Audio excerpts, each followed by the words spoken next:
In front of me is iPhone 16 Pro, and today I would like to show you how you can select and delete multiple photos at once.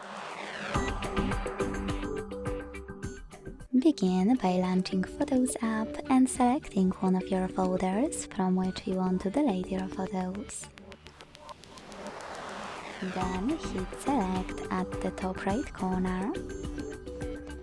Tap on select all at the top left one. And now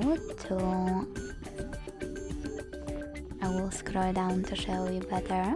If you want to keep some of those photos, click on the chosen ones. To get rid of the rest, use the spin icon at the bottom right corner. Then confirm your choice in the pop-up. Thanks so much for watching. If you enjoyed this video, don't forget to leave a like, comment and subscribe. Bye!